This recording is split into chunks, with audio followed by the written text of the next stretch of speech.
మరి చాయ్ దుకాణం నడుస్తుందా ఇప్పుడు? లేదు సార్. ఎందుకు? అది డే టైం నడవదు సార్, నైట్ పూట నడిచేది సార్. నైట్ పూట కాల్ సెంటర్ క్యాబ్ వాళ్ళు వీళ్ళు వస్తుంటారు సార్ ఈ హైటెక్ నుంచి. వాళ్ళు చాయ్ బండి వాళ్ళు చాయ్ తాగడానికి వస్తారు, చాయ్ సిగరెట్ తాగుతుంటారు. పోలీసు వాళ్ళు వస్తారు, వచ్చి ఏంద్రా ఈ తాగుబోతలు అందరూ నేనే పెట్టిన ఆర్డర్. ఆడ తాగుబోతలు ఉంటారేమో కొంతమంది, కానీ కష్టం చేసి వచ్చేటోళ్ళకి ఉంటారు కదా సార్, వాళ్ళని చూడరు, తాగుబోతలని చూస్తారు. పక్కన మళ్ళీ హోటల్ నడుస్తుంటాయి, వాళ్ళని పట్టించుకోరు. 1:30-2 దాకా నడుస్తాయి, వాళ్ళని ఇవ్వలేమన్నారు. చూసినట్టు వెళ్ళిపోతూనే ఉంటారు. నా దగ్గరకు వచ్చి అక్కడ ఒక 200 చేతిలో పెడితే అప్పుడు బండి సారం కొట్టారు.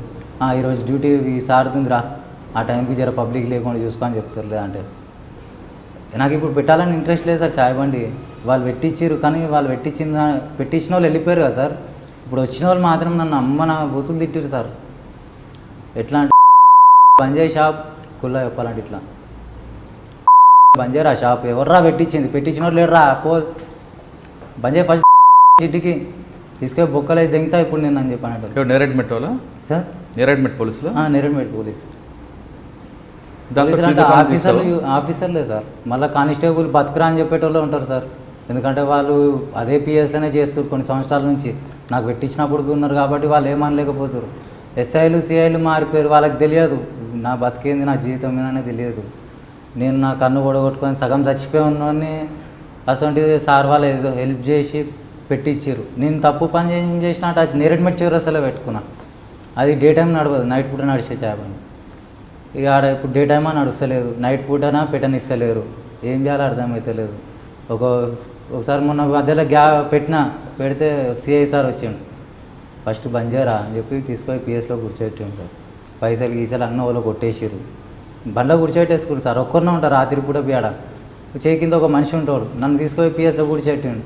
ఆ పోరాడేమో వెళ్ళిపోయాడు ఇంటికి. తాళాలు ఏమేయలే, గల్లలకి వెళ్ళి పైసలు తీసుకొని వెళ్ళిపోయారు. ఆ రోజు మొత్తం ఒక 15,000 దాకా పోయినాయి సార్ నాకు. ఇక అర్థమైపోయింది నాకు. ఇక వీళ్ళు రోజు తీసుకోపోతారు, పెడితే ఒకరోజు కాకపోయినా వారంలో 2 రోజులు ఇట్లా డిస్టర్బ్ చేసినా నేను చేసిన కష్టం వృధా అయిపోతుంది. వద్దు, ఇది ఏదో ఒకటి వేరే ఐడియా చూసుకున్నామని చెప్పి ఆటో కిరాయికి అడిగిన. ఒవ్వడు ఇప్పాడు సార్, ఒవ్వడు ఇప్పలే. ఒకడు అంటాడు ఒక 3,000 అడ్వాన్స్ పెట్టు. ఆ 3,000 అడ్వాన్స్ ఉంటే నేను నిన్నెందుకు అడుగుతా ఆటో? నేనే పోయి ఎక్కడైనా ఇచ్చి తీసుకొచ్చుకుంటా ఆటో. 3,000 అడ్వాన్స్ కావాలంటారు. లేవు పైసలు, ఏం చేయాలి? స్కూల్ పిల్లలు ఫీజులు దగ్గరకు వస్తున్నాయి. స్కూల్ పిల్లలు అంటున్నావు. 100 దొంగతనాలు చేస్తున్న శ్రీనివాసరెడ్డి మరి పెళ్లి చేసుకున్నది లవ్ మ్యారేజా? Love marriage sir. నీకు ఆమె ఎక్కడ పరిచయం? మా ఫ్రెండ్ వాళ్ళ చెల్లెనే సార్ ఆమె. నా ఫ్రెండ్కి దొంగనే ఉండే, జట్ట యాదగిరి అని హెచ్బి అఫెండరే సార్. వారిని నేను కలిసి చేసేటోళ్ళం అసలు ఫస్ట్లో. తర్వాత జైలు పోసి వచ్చిన జైల్లోనే పరిచయం అతను. బయటకు వచ్చిన తర్వాత మేము కలిసి చేసేటోళ్ళం, కలిసి తిరిగేటోళ్ళం. వాళ్ళ ఇంటికి పోయేటోళ్ళం అప్పుడప్పుడు. వాళ్ళ చెల్లెకి ఆల్రెడీ మ్యారేజ్ అయిపోయింది సార్. మ్యారేజ్ అయిపోయింది, భర్త చనిపోయాడు. 2 బిడ్డలు ఉండే, ఒక కొడుకు ఒక బిడ్డ ఉండే.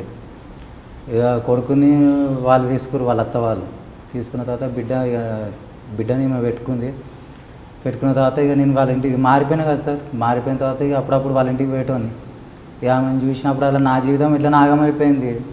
నేనేం సంసారిని కాదు, ఇక ఆమె జీవితం ఒక జీవితం, ఆమె ఒంటరి జీవితం ఉంది.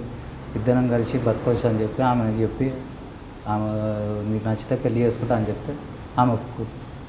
ఇక వాళ్ళ అమ్మ వాళ్ళు ఒప్పుకోలే. తర్వాత పెళ్ళి చేసేసుకున్న తీసుకుపోయి కుషాగూడ పిఎస్లో తీసుకొని పెళ్ళి చేసుకున్నాను సార్. మన ఏసీపీ సార్ చేసిండు, రఫీక్ సార్ పెళ్ళి చేసిండు. చేసిన తర్వాత ఇక మేమిద్దరం మంచి సపరేట్గా ఉండి. అంటే భర్త చనిపోయినామని నువ్వు ప్రేమించి పెళ్లి చేసుకున్నావు? అవును సార్. చాలా మంచి పని చేస్తున్నావు. అంటే ఆమె పాపం ఆ పాప ఇప్పుడు యూకేజీ సార్. ఆ పాపను పోయి పెంచుతున్నావు? అవును సార్. ఇంకా మంచిదే. కొడుకుని పోయి పెంచుకుంటుండే సార్. కానీ నేను మగ పిల్లని నేను చేసిన తప్పులు నాకు తెలుసు. ఎందుకు గుండెల మీద అనిపించుకోవడం అని చెప్పి ఆలోచనతో. అంటే మీకు పెళ్ళైన తర్వాత మళ్ళీ పాప పుట్టిందా? పెళ్ళైన తర్వాత పాప పుట్టింది. అంటే ఇప్పుడు 2 పిల్లల్ని పోషిస్తున్నాం? అవును. ఆమె పాపని తర్వాత మీ పాపని? అవును సార్. అంటే ఆమె పాపని మీ పాపని చూసుకుంటున్నాం? 2 ఒకటే సార్ నాకు. 2 నా బిడ్డలే. మీరు చూస్తున్నారు ఐ డ్రీమ్ న్యూస్ని. మీరు చూస్తున్నది ఐ డ్రీమ్ న్యూస్. అంటే కళలని నిజం చేస్తూ ప్రజలకి నిజాలని కళల ద్వారా తీసుకొచ్చే ఐ డ్రీమ్కి మై బెస్ట్ విషెస్. మీరు చూస్తున్నది ఐ డ్రీమ్ న్యూస్.